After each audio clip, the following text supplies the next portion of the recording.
Good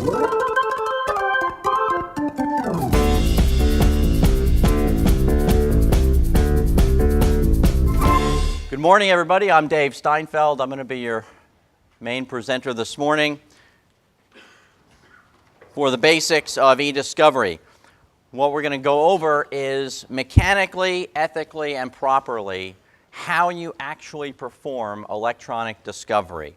We'll have rules and cases over the lunch hour when we talk about the ethics portion, but this morning's portion is going to walk you through start to finish, birth to death, retainer agreement to conclusion of the case, how to actually do this. Some of the things that we're going to learn today: the process of eDiscovery, how you choose the software that you're going to use in eDiscovery, how to cost and budget this stuff out, how to avoid liability, which is the biggie for a lot of folks because that's coming.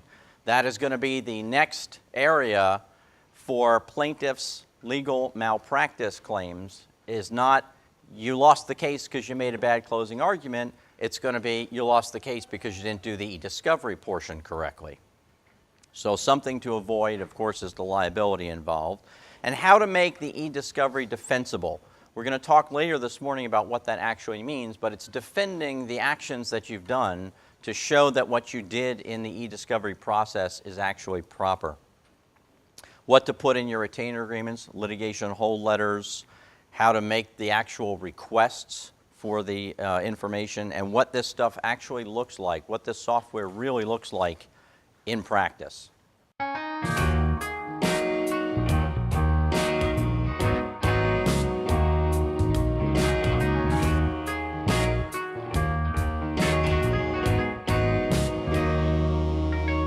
That's a long time ago when I was a lot thinner. These are the other folks you're going to hear from. We're very pleased and honored to have Greg Weiss and Michael Pike and Chioma Deere, who are going to be filling in different portions of the program. For those who don't know, Greg is a double gator. He is on the Law School Board of Trustees at UF. He's a former Army Judge Advocate General Officer like myself. He served overseas in the Middle East, and he is a board-certified attorney in business litigation, and he sits on the board certification committee. He's AV rated. He enjoys triathlons, fishing, and free diving, and his comment was that he is far better looking than your host. I don't know about that. We're going to wait and see. Michael Pike also is a double gator, and he is the co-founder of Pike and Lustig here in West Palm. He does commercial litigation, business litigation, and shareholder derivative actions, and he enjoys jiu-jitsu. Did I say that correctly? Jiu-jitsu. Chioma is a native of Jamaica, and she's currently with Williams, Leininger, and Cosby. She does civil litigation, property and medical claims, insurance litigation, and eDiscovery litigation and consultations. And she's on the list, along with myself, as a special magistrate for ESI and eDiscovery disputes in the 15th Circuit. They're going to come in at different points during today and speak about topics that they have particular specialized knowledge on. We have a few sponsors today, and you've seen them set up in the back. You've probably met them when you were getting breakfast. You'll have an opportunity to meet and interact with them throughout the day. But Cicada is the eDiscovery software provider that is giving us the software generously to use in the program today that I'm going to actually log in and demonstrate later this afternoon. Also, Cafe Delish, I wanted to thank Renee, who did the all of the food, and I think you'll like, if you like the breakfast, you're going to love the lunch. She's got afternoon food in the middle of the day, and then we're going to have the cocktail reception afterwards. This is Connie. If you haven't met her, she's sitting in the back, Connie Smith. She's a native of North Carolina. She got her undergraduate and law degrees from the University of North Carolina at Chapel Hill. And she says she enjoys helping legal professionals leverage technology to their benefit. She's thrilled to live in South Florida with her husband and 2 children. And she's going to be available if you have specific questions about eDiscovery software, how they operate. She'll be available for you all day. Juan Peralta is the owner of eDiscovery Services. He is based in Miami. He's a Florida registered paralegal. He was unfortunately unable to come to today's presentation due to a work emergency that just came up. But what he did was record his audio for his slides. So I've got his presentation, and it'll be just like he's here because he's sort of dictating the slides for later. And what eDiscovery Services does is forensic collections. I kind of describe it in the layman's terms that he can actually plug into a phone or a laptop or a tablet and drain off all the data from it. So that's what they do, and that's one part of the program that you'll learn about. Dan Dosky is from Legal Graphic Works, and they're also set up at the back. Yara is here. I think Lee Abbott will be here as well. And they're going to show you right before the lunch hour, they're going to show you what you can actually do with all this cool electronic stuff that you wind up gathering in eDiscovery.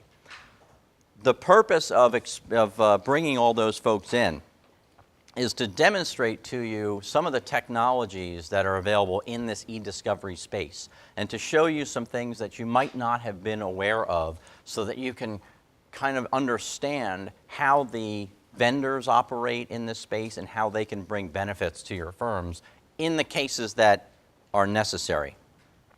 So why do we need to know about eDiscovery? Aside from the fact now that the Florida Bar requires 3 technology credits for all lawyers in Florida, and you're getting 3.5 credits with this program, really the main reason is this. Anybody know what that is? I want to find what my adversary has, and I want to use it to my advantage. You want to find what your adversary has and use it to your advantage, yes. But they probably don't have it in this thing. Not anymore. Not anymore. Nobody uses this anymore. Our clients, regardless of the area that you practice in, don't have paper files anymore. It's just not the world that we live in. Everybody is on tablets and phones and computers. Businesses and people are storing everything digitally.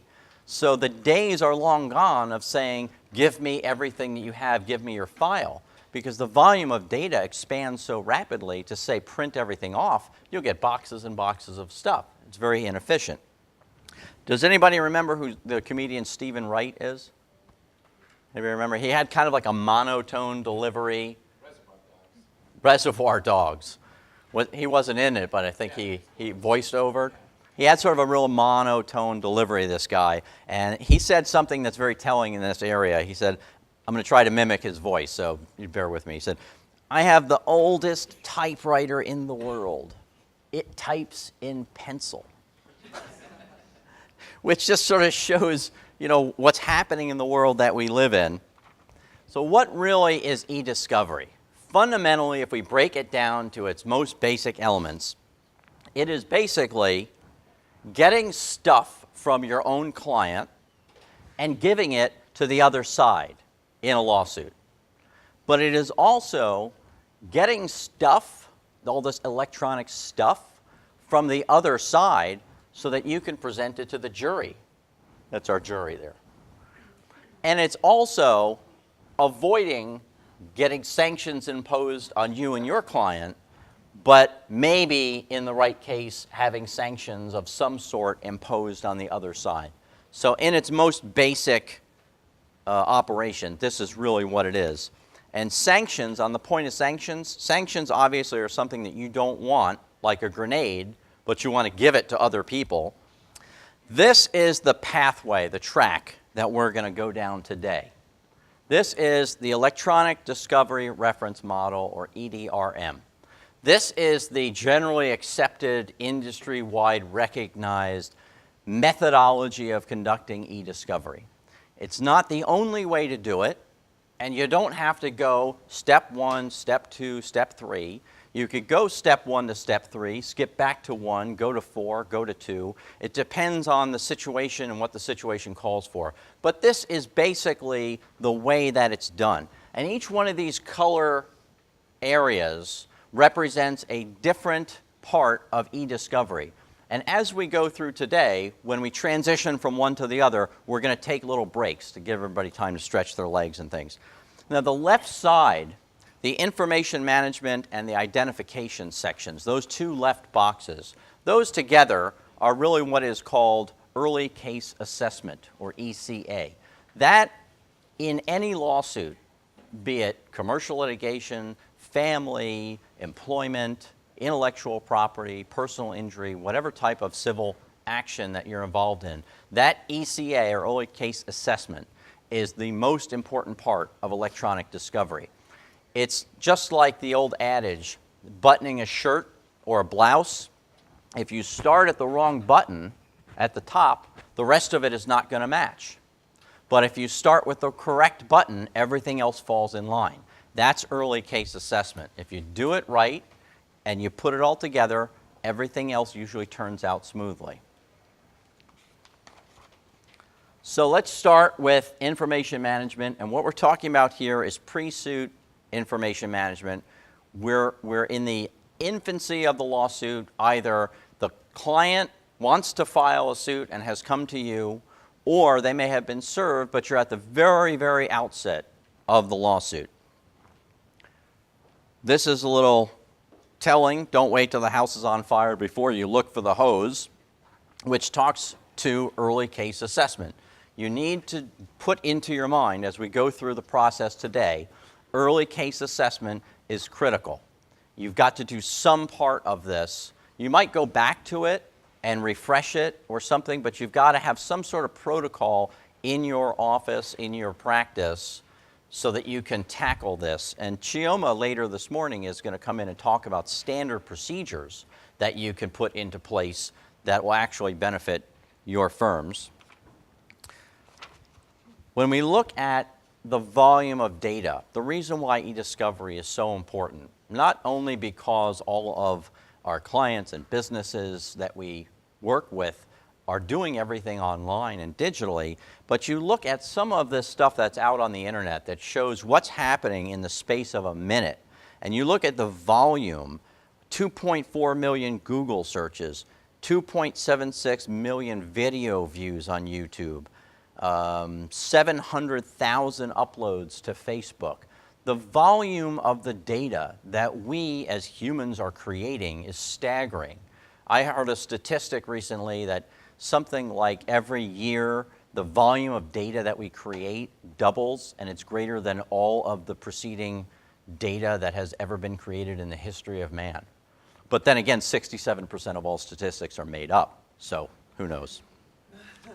The amount of data then our clients are amassing is almost unthinkable because it's so easy to create data. That's why early case assessment will be tremendously beneficial to you. So let's sort of dive into the meat of it. How do we do this?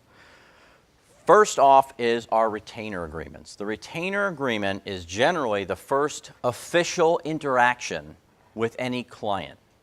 They'll come to you, they'll talk to you, I have this case, you'll do a consultation, you'll sort of get an idea of what's going on. But the real first connection between client and lawyer that's formed is that retainer agreement. So why not use that to your advantage and put language in your retainer agreements that will protect your practice, yourself, and your firms? It doesn't have to be a huge volume of information. It just has to really expose the client to this fact that they've got to open a dialogue with you about how they are maintaining their data and that they have some kind of a preservation obligation. Now, you don't have to take notes because this is a eDiscovery CLE. So all the handouts for you, including sample retainer agreement language, are sitting on Everything eDiscovery's website. You all received the emails before this event giving you the password, but it's going to be on the next slide, and we'll have slides reminding you. The point is that we have to, as attorneys, as paralegals, we have to get used to dealing with electronic data. No more handouts, no more paper. We've got to sort of get into the mode of dealing with this whole digital world to keep up with our own clients. Managing data with the client. You don't have to become their IT person, but you've got to have an understanding of how they operate. Do they have their own person in-house? Do they subcontract it out? Are they storing data in this hypothetical client business overseas in some cloud that would be in a country that might be subject to being nationalized, let's say? Is it local? Do they have the old server in their closet and they're still backing it up with the tape every Friday night? You want to know what they're doing and how they're doing it to get your own information and to record that to show that you're doing this early case assessment. And of course, managing client expectations. This is always important in any case. If you tell a client, if you have a commercial case, I'm a business litigator, so I'm going to use a lot of the commercial cases as examples. But if you have a commercial case, and they generally last 3-4 years, let's say, and a client comes in and you say, okay, you put down a retainer and we'll be in trial in 2 months and we'll have this thing done and taken care of. You're creating unreasonable expectations because that's never going to happen. It's going to take a lot longer. Managing the client's expectations, not only in the case but in eDiscovery, is important because they don't know what you know. They don't know that they have an obligation to preserve data. They don't know what can happen to them if they violate that obligation. So it's important for you to sit down as soon as possible in your early interactions with a client and say, look, there are these obligations that exist. We can't avoid them. We have to know about it. Someone that came to one of my prior conferences a few years ago said, I'm really happy that I came to this program to learn about this. Dave, you're such an amazing, great speaker. I love you. I learned all this great stuff. And that person said, I'm in the middle of a lawsuit, and I got a request for all this electronic stuff, and I had to sit down with my client and figure it out. And they've got certain amount, certain volume of data. And the client was on the defense side. So there was nothing to gain, there was no counterclaim or anything, nothing coming back to that attorney's client. And when that attorney went and finally shopped around for eDiscovery vendors, they found that they were going to have to spend something like $36,000 to upload and cull and store all this data with a eDiscovery software vendor. Well, the lawsuit itself was a claim for something like $75,000 or $100,000, sort of a garden variety commercial case in state court. The client went ballistic.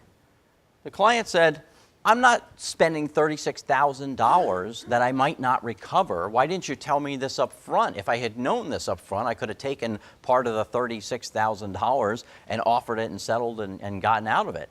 So managing client expectations dovetails into early case assessment, and it becomes important because you can be the superstar if you can put that all together from the knowledge that you're going to learn today. Preservation of data, critically important because you want to avoid liability. Federal court, state court, there are liabilities that are going to come into play if you don't properly have your client preserve data, if they delete data, and they don't know, folks. They're not the lawyers and the paralegals. We are. So they have to be told you can't delete stuff. You can't get rid of computers in the middle of a lawsuit unless you back stuff up. They're not going to think like that.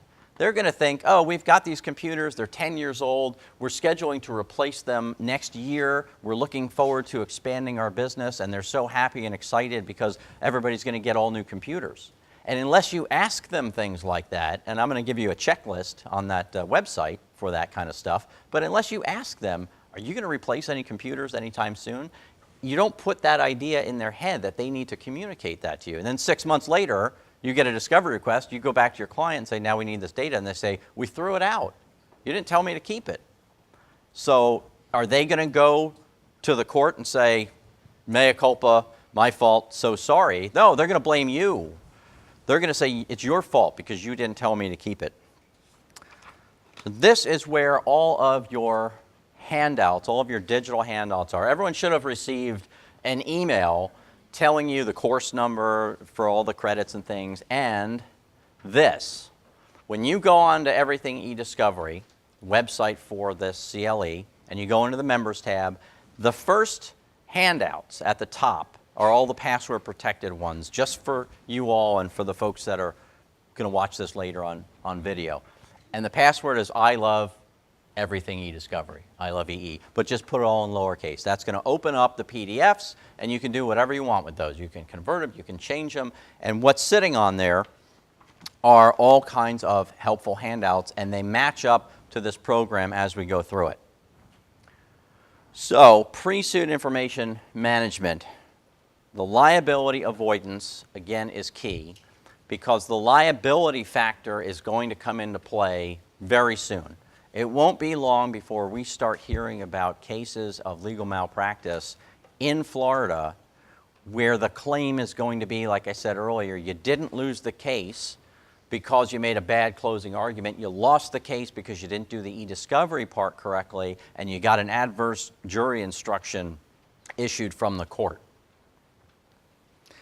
Litigation holds is something that you can use, we're going to talk about in just a minute, but litigation holds is something that you can use to your advantage with your own client to insulate and protect you from liability avoidance. It's getting the client to understand what they have to do, but it's also protecting yourself. Because if the client doesn't comply, they're going to come back and say, you never told me that. But if you have a litigation hold notice that you have worked with your client, you can say, no, we went through this. You were told what to keep and what to preserve and things. Now we have to sort of fix it. But at least you will not be directly responsible for any deletion of the data and things because you've protected yourselves with things like a litigation hold notice. You've got mail. Is anybody familiar with OurPost? A few people? Okay. Does anyone use it? I know you do, Donna. all the time. And you use it on Mac, right? Do you still have to log into their website? Yeah, it's more of a pain, you have to log in. Okay. Yeah, for Macintosh, it's a little bit different because you have to log into their website and send the email from that. But for Windows, it's an add-on to Outlook. Is anybody else familiar with it?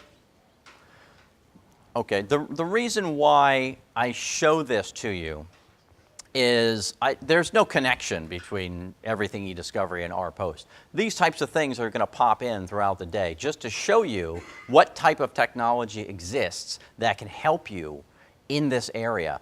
OurPost is the email equivalent of the old green return mail receipt card. Everybody knows that, right? Everybody remembers that stuff? Put it on the letter, it comes back. If the people refuse to sign for it, it doesn't come back to you. OurPost is a Florida Bar preferred vendor, so there's a discount for members of the Florida Bar, but it's really not that expensive, and it's an add-on again to Outlook, where when you send an email, you have a choice. Would you want to send it regular, or do you want to send it with the digital green return mail receipt card? And it gives you, it's different than just the little built-in Outlook receipt. This gives you an authenticatable receipt, and it shows you when it went into the other email server and when it was opened, if they open it. This is helpful to use in a situation where you're communicating with the other side, where you're sending some of the discovery and you want to make sure that they've received it, or even communicating with your client. Because how many times have people heard the stories where someone in a courtroom says, oh, I never got that email. But now you can actually prove that they did. So it's very helpful information. It also gives you the ability to send very large files. So think about that for a second. If you use software to do your eDiscovery and you have this production set, as it's called, and it's kind of a large file and it's too big to send by email, automatically you'd think, oh, well, we'll burn it to a CD or we'll put it on a thumb drive and mail it. Why even waste the postage? You can attach the file to OurPost, and now you've got a tracking record of when it was sent and received and opened by the other side. And if something happens to it in transit, if the digital mailman loses it or they don't open it, you can pick up the phone and say, hey, we sent you that discovery response. You haven't opened it. Maybe it went into their junk mail folder or something. You have a way of tracking this stuff. Cicada, incidentally, who is our sponsor for today, is a little bit unique amongst most of the eDiscovery vendors because they also have a share tool built right into their software. So when you do your production, you can share right from that. Yes, ma'am. I think Adam and I have probably the same question. What's the cost of OurPost? The cost, okay, what is the cost of OurPost? I'm going to give it to you for free. You get a car. You get a car. I think don't quote me on it, but I think it runs about $99 per year for unlimited use. But I believe it's per user. I think it's an individual license, but they might have a package if you have multiple people in your office. It's worth a look because it's a neat little feature. OurPost.com, that's going to give you all the information. And they are a Florida Bar, as I understand it, they're a Florida Bar preferred vendor, so you should get a discount as a Florida Bar member. Does the recipient know that you're using it? Like, do they have to accept it? Good question. The question is, does the recipient know that you're using it? If you don't want them to know, they don't know. There are two ways to send it, marked and unmarked. You can send an email and it has an OurPost banner on the top, so when they receive it, it will show them this is a registered email. If you don't want that banner to appear and you just want to make it look like a regular email, you can click the little button that says unmarked, and they just get it and they don't know that it's a registered email at all. Good question. This is That's the second message. Godfather, anyone? This is what it looks like, the receipt that you get, and it shows you all this great data, and below this they have all sorts of technological gobbledygook. That's all just code and stuff on the bottom that shows exactly when it went into the server. But basically the top line is what is important because it shows when it was delivered and when it was opened. That's what's important. And it's up to 200 megabytes that you can send by attaching to OurPost. So it's very convenient to use, and it's beneficial, and it makes it a lot easier than having to go out and buy a thumb drive or burn CDs and mail it and things, and it's very efficient. Yes, ma'am? Does it bypass, sometimes when you send large files, the other side doesn't accept files that large? Does it bypass that? Yes, the question is, does it bypass if the other side is accepting large files, if they can get it, does it bypass that? Yes. What actually happens when you send large files, let's say you had a 150 megabyte file that you're going to attach, that's much bigger than you could actually send with a normal email through a server. So what this allows you to do is upload that file and send it secure through OurPost, and what the other side gets is a link that says, here's your file, click here and download it, and they just download it directly. And it's going through OurPost server, and they've got all kinds of encryption on there. So it's a very efficient little tool to use. It's worth taking a look. And I mentioned Cicada, our sponsor for today, their software, this is the production screen. And later this afternoon, I'm going to show you all sorts of screenshots and things from the different parts of their software. But this is the end state. This is the production screenshot. And what you see here in these little green boxes, the blue box says download ready. You can actually download it to yourself. The green box is to share it. So you click on that, they can hook you up with an account. It's through, I think it was SharePoint, I want to say, as the service. Is that right, Connie? Share files. Share files. Share files is the service, and they hook you up with an account. And then you can actually share the files directly right from the eDiscovery software to anyone, to co-counsel, to opposing counsel, anyone that you'd like. Now we've got a break coming, so don't worry. But as we move down the track, we get into the identification section. And again, as we move into these different areas, the different color-coded areas, we'll take a little break, let you stretch your legs.